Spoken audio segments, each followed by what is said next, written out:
കോൺഗ്രസിന് വോട്ട് ചെയ്യുന്ന ഹിന്ദുക്കളോട് ചിലത് പറയാനുണ്ട്. കേൾക്കാം, തീരുമാനം നിങ്ങൾക്കെടുക്കാം. പക്ഷേ ഇതൊരു മുന്നറിയിപ്പാണ്. രാജ്യത്തെ കോൺഗ്രസുകാർ ഒന്നടങ്കം രാഹുലിനൊപ്പം സോറോസിന്റെ സ്തുതി പാഠകരോ? ഇങ്ങനെ ചോദിക്കാൻ തക്കവണ്ണമാണ് കഴിഞ്ഞ ദിവസത്തെ പത്രസമ്മേളനത്തിൽ കെ.സി. വേണുഗോപാലും ജയറാം രമേശും നടത്തിയ പ്രതികരണം. മോദിയെ വിമർശിക്കാൻ വേണ്ടി കോൺഗ്രസ് നേതാക്കളായ ജയറാം രമേശും വേണുഗോപാലും കൂടി വിളിച്ചു ചേർത്തതാണ് വാർത്താസമ്മേളനം. പക്ഷെ വാർത്താസമ്മേളനത്തിൽ ബംഗ്ലാദേശിലെ ഹിന്ദുക്കൾക്കെതിരെ നടക്കുന്ന പീഡനവും ആക്രമണങ്ങളും കൊലപാതകവും മാധ്യമപ്രവർത്തകർ ചോദ്യങ്ങളാക്കി. ഇരുവർക്കും അസ്വസ്ഥതയായി.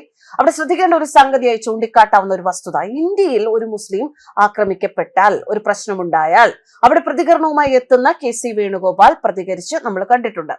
ജയറാം രമേശ് പ്രതികരിച്ചു കണ്ടിട്ടുണ്ട്. പക്ഷെ ഇവിടെ എന്താണ് അവരെ പിന്നാക്കം വലിക്കുന്നത് എന്നതാണ് ചോദ്യം.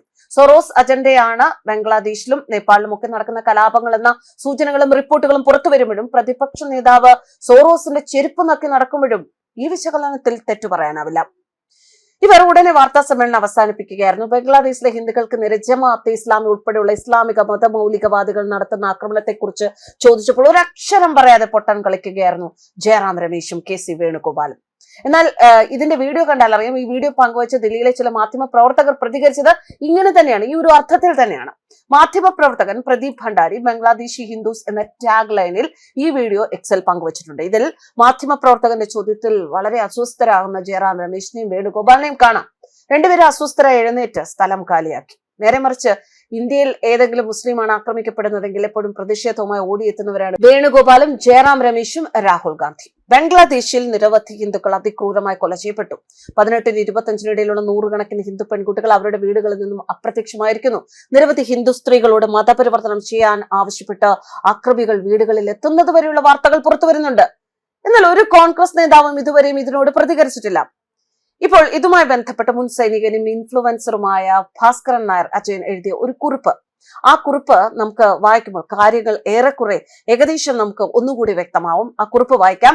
കോൺഗ്രസിന് വോട്ട് ചെയ്യുന്ന ഹിന്ദുക്കൾ കേൾക്കണം, വായിക്കണം. കോൺഗ്രസിന് വോട്ട് ചെയ്യുന്ന ഹിന്ദുക്കളെ നിങ്ങളുടെ ശവക്കുഴി സ്വയം തോണ്ടുകയാണെന്ന് അറിയുക. ബംഗ്ലാദേശിൽ ന്യൂനപക്ഷമായ ഹിന്ദുക്കളെ അടിച്ചു കൊല്ലുന്നു സാർ, അപലപിക്കുകയെങ്കിലും ചെയ്യൂ സാർ. ഇത് കേട്ടതും ജയറാം രമേശും വേണുഗോപാലും പത്രസമ്മേളനം മതിയാക്കി സ്ഥലം വിട്ടു.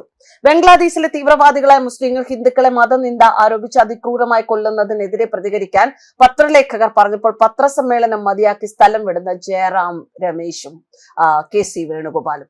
ഹമാസ് തീവ്രവാദികൾക്ക് വേണ്ടി ഇതുവരെ കരച്ചു നിർത്തിയിട്ടില്ല. രാജകുമാരി തണ്ണിമത്തൻ ബാഗും പിടിച്ച് പാർലമെന്റിൽ വരെ സേവ് പാലസ്തീൻ എന്ന് പറഞ്ഞ് കരഞ്ഞു നടന്നു. എന്നാൽ ബംഗ്ലാദേശിൽ ഹിന്ദുക്കളെ കൂട്ടക്കൊല നടത്തുമ്പോൾ മറുപടി പറയാതെ ഓടുന്ന കോൺഗ്രസുകാർ ഇന്ത്യയിലെ ജനങ്ങൾ കാണുന്നുണ്ട്.